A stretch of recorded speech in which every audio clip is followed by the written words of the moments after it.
এই রাস্তা দিয়ে যাইতে পারি না। আমি গেলে আমার ঠ্যাং ভাঙে ফেলাবে, খুন করে ফেলাবে। আমি কেমন করে যাবো, কেমন করে এখানে থাকবো? আমাদেরকে আমাদের শ্বশুরের 35 সম্পত্তি এটা ওরা জবরদখল করে নিল। এলা আমরা তো কিছু কইতে পারি না। আমি খুবই ভয় করি। বাড়ির লুটপাটের হুমকিতে তখন আমরা কি করবো? আমরা অসহায়, আমাদের লোকজন নাই। বাড়ি ঘর লুটপাট করবে, ভাঙচুর করবে, গরু ভয়তে বিক্রি করে দিছি, গরুগুলা নিয়ে যাবে রাত্রে এসে। বাইর হইতে পারি না এই পাশে, ভয়ে থাকি, আতঙ্কে থাকি সবসময়। বাইরে যায় যে খানা কাজ কাম করবো, এটা কোনো উপায় নেই। আমাদেরকে আমাদের শ্বশুরের 35 সম্পত্তি এটা ওরা জবরদখল করে নিল। গাড়ছিল তখনও নাঠি ডাং ধরে গেছিল, আমরা কেউ যাইতে পারি নাই। এবারও নাঠি ডাং ধরে আমরা কাটতে গেছিল, আমরা তো কেউ যে ভয়তে যাইতে পারি নাই। আর আমরা বাইরেও নিকলেতে পারি না ওদের ভয়তে। সব সময় আমাদেরকে অনেক কিছু কথা বলে, লাঠি ডাং ধরে ঠ্যাঙ্গে রক কাটিব, এই মহিলাগুলোকে ধরো, বাড়িতে লুটপাট করে নিব, ওদেরকে ইন্ডিয়ায় পাঠাবো।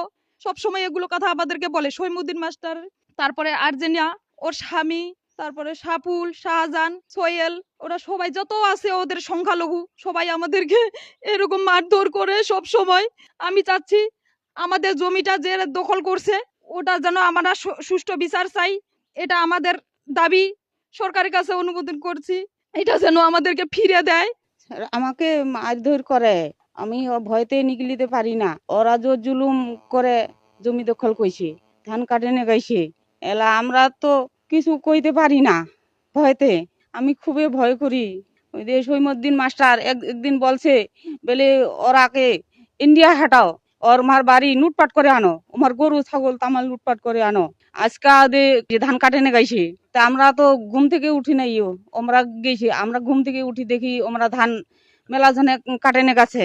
আমি ভয়তে যাই নাই, ও নাঠি ডাং আমার দাও বললাম নিয়ে ওখানে আছি, আমরা ভয়তে যাইতে পারি নাই। আমরা চাই সুস্থ বিচার চাই। আর ছিলাম না, আমার জমিন আমি ঢাকায় কাজ করতে গেছিলাম, জোর করে আমার জমিন হয়েছে।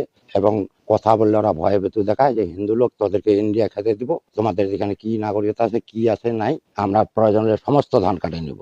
এরকম কথাবার্তা বলতেছে ওয়ার নেমানের স্বামী। জোর করে তারা জমি কাটছে, পরে বলতেছে যে ধান আমরা কাটবো না, 5,000 টাকা দাও, কাটিছি যখন আমরা ধানটা আপনারাই কেটে নেন। আজকে হঠাৎ করে তারা ধান কাটে নিয়ে গেল এবং নাটি সোটা নিয়ে 20-25 জন কামলা টামলা নিয়ে ওরা ধানটা কাটে নিয়ে গেল।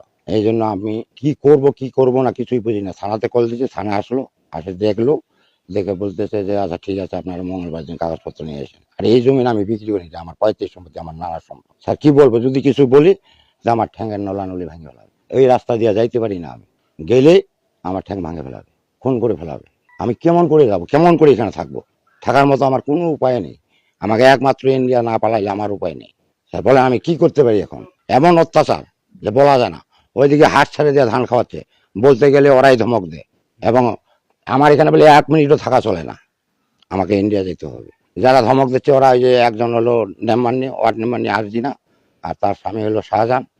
তারা ওই একজন নেম্বারনি, আর একজন ওর স্বামী, আর একজন ওই যে সিরাজুল, উনি স্কুলের পিয়নগিরি করে। ওনার ছেলে আছে 2টা, একটার নাম সোহেল, একটার নাম রুবেল। ওরা বলতেছে যে ঠ্যাং ঠুং ভাঙো।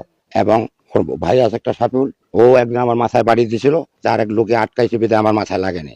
আমি চাচ্ছি যে আমার এটা সুস্থ বিচার চাই, আমি যেন এখানে থাকতে পারি। এরকম থাকার মতন আপনারা আমার ব্যবস্থা করে দেন, নাহলে তো আমাকে যাইতে হবে সম্পদ টম্পদ ঠেলে তুই। আমাদের জমি জবরদখল করে এবং মারামারি করার চেষ্টা করে, আবার ওই বাড়ির লুটপাটের হুমকিতে তখন আমরা কি করবো? আমরা অসহায়, আমাদের লোকজন নাই। আজকে ধান কাটতে আসছে, দা বললাম টললাম নিয়ে খেতে, আমরা যাইতে পারি না। এটা সুষ্ঠু বিচার।